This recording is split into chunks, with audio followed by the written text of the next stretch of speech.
যে একবার পালায় গেছে ওটার দ্বিতীয়বার দেশ আর ফিরে আনা যাবে আর আনতে হইলে আরে বিচারের কাঠ করে দাঁড়াইতে হবে। কিছুই হবে না, কিছুই হবে না ইনশাল্লাহ। এটা আমাদের সাধারণ মানুষের, খেটে খাওয়া মানুষের কষ্ট। এই লকডাউন দিলে আমাকে গরিব মানুষের পালাটা কি, মানে আমরা তো রাস্তায় বাড়িতে পারবো না, গাড়ি ঘোড়া চালাইতে পারবো না। হ্যাঁ, আমাদের উপার্জন বন্ধ হয়ে যাইবে, তাহলে তো আমাদের সাধারণ মানুষের খুব সমস্যা।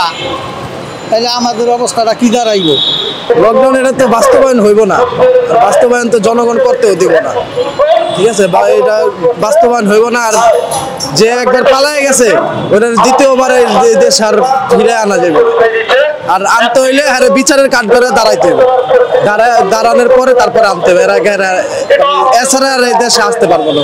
এটা একটা পাইতারা, এটা হলো বাংলাদেশে একটা মানে বিশৃঙ্খলা সৃষ্টি করার লেগে আর কি একটা পাইতারা শুরু করছে। এটা আসলে কোনো কিছু না, এটা ভয়েরও কিছু নাই।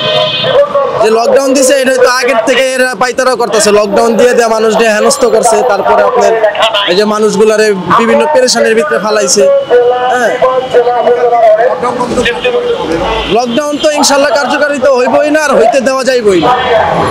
আগামীকাল যে লকডাউন দিছে, লকডাউন ইনশাল্লাহ কালকে হইতে দেওয়া যাইব না, যে কোনো বিনা মূল্যে হোক কালকে লকডাউন হইতে দেওয়া যাইব না।